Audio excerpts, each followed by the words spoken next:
Kondisi sosial kaum jahiliyah. Di kalangan bangsa Arab terdapat beberapa kelas masyarakat yang kondisinya berbeda satu sama lain. Hubungan seseorang dengan keluarga di kalangan bangsawan sangat diunggulkan dan diprioritaskan, dihormati dan dijaga, sekalipun harus dengan pedang yang terhunus dan darah yang tertumpah. Jika seorang ingin dipuji dan terpandang di mata bangsa Arab karena kemuliaan dan keberaniannya, maka dia harus banyak dibicarakan kaum wanita. Jika seseorang wanita menghendaki, maka dia bisa mengumpulkan beberapa kabilah untuk suatu perdamaian.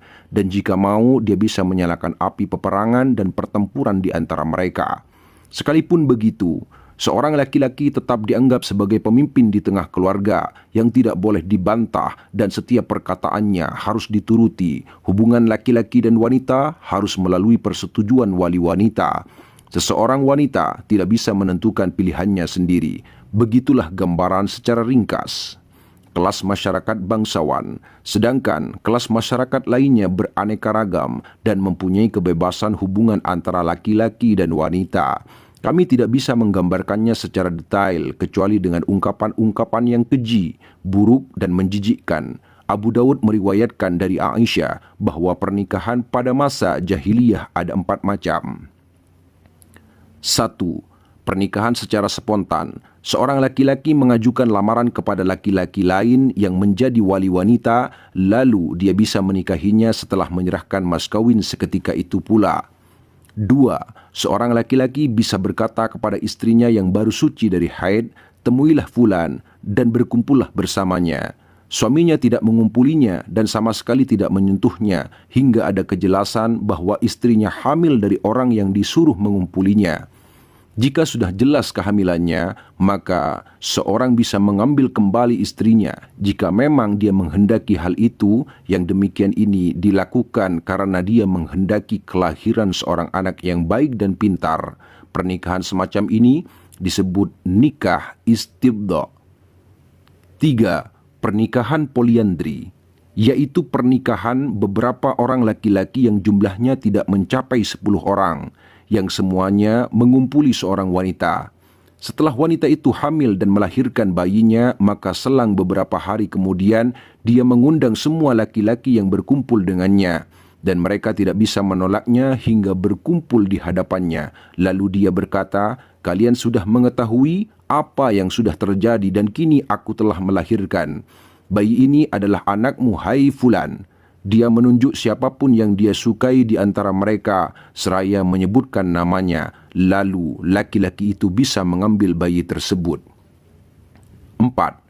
Sekian banyak laki-laki bisa mendatangi wanita yang dikehendakinya yang juga disebut wanita pelacur. Biasanya mereka memasang bendera khusus di depan pintunya sebagai tanda bagi laki-laki yang ingin mengumpulinya. Jika wanita pelacur ini hamil dan melahirkan anak, dia bisa mengundang semua laki-laki yang pernah mengumpulinya.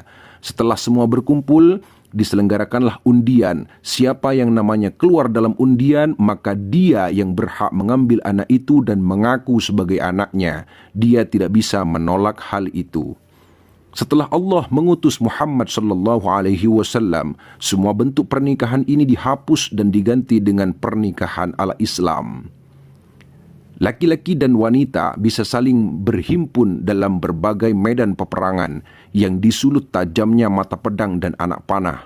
Pihak yang menang dalam peperangan antara kabilah bisa menawan para wanita pihak yang kalah, lalu menghalalkannya menurut kemauannya. Namun anak-anak mereka akan mendapatkan kehinaan selama hayatnya.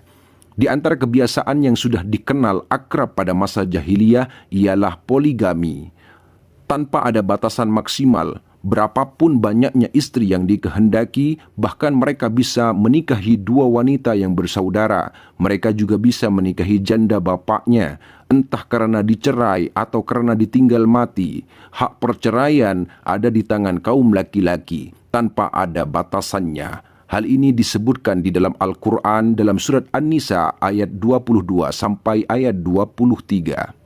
Perzinaan mewarnai setiap lapisan masyarakat. tidak hanya terjadi di lapisan tertentu atau golongan tertentu, kecuali hanya sebagian kecil dari kaum laki-laki dan wanita yang memang masih memiliki keagungan jiwa. Mereka tidak mau terjerumus dalam kehinaan ini. Namun, kondisi orang-orang yang merdeka dan kaitannya dengan masalah ini relatif lebih baik daripada orang awam dan hamba sahaya. Menurut persepsi umum semasa jahiliyah, persinahan ini tidak dianggap aib yang mengotori keturunan. Abu Daud meriwayatkan dari Amr bin Shu'aib, dari bapaknya, dari kakeknya, dia berkata, ada seorang laki-laki berdiri seraya berkata, "Wahai Rasulullah, sesungguhnya fulan adalah anakku karena aku pernah bersetubuh dengan seorang budak perempuan pada masa jahiliyah." Lalu Rasulullah SAW bersabda, tidak ada seruan seperti itu dalam Islam, urusan jahiliyah sudah punah. Kisah pertengkaran Sa'ad bin Abu Waqqas dan Abdu bin Zum'ah yang memperebutkan anak hamba perempuan Zum'ah, yaitu Abdurrahman bin Zum'ah, sudah sangat terkenal. Ada beberapa corak hubungan antara seorang laki-laki dan anak-anaknya, di antara seperti dikatakan dalam sebuah syair, keberadaan anak-anak di tengah kami laksana buah hati yang berjalan di bumi.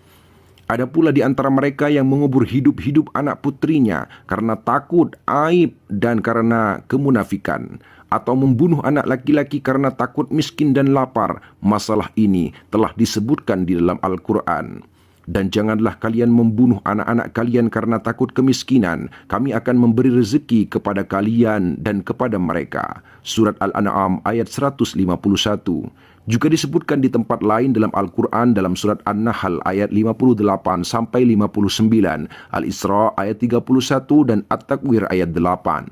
Tetapi hal ini tidak dianggap sebagai kebiasaan yang memasyarakat, sebab bagaimanapun juga mereka masih membutuhkan anak laki-laki untuk membentengi diri dari serangan musuh. Sedangkan pergaulan seorang laki-laki dengan saudaranya, anak saudaranya, dan kerabatnya sangat rapat dan dekat. Mereka hidup untuk fanatisme kabilah dan mati pun rela karenanya. Dorongan spiritual untuk mengadakan pertemuan dalam satu kabilah sangat kuat sehingga semakin menambah fanatisme tersebut. Landasan aturan sosial adalah fanatisme rasial dan marga. Mereka menjalani kehidupan menurut pepatah yang berbunyi, tolonglah saudaramu yang berbuat zalim maupun yang dizalimi. Dengan pengertian apa adanya tanpa menyelaraskan dengan ajaran yang dibawa Islam bahwa makna menolong orang yang berbuat zalim ialah menghentikan kezalimannya.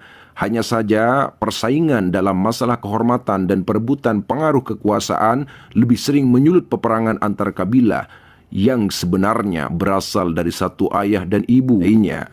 Sedangkan hubungan antara beberapa kabilah yang berbeda terputus secara total. Kekuatan mereka berbeda-beda dalam peperangan. Hanya saja ketakutan dan keengganan melanggar sebagian tradisi dan kebiasaan yang mempertemukan agama dan khurafat.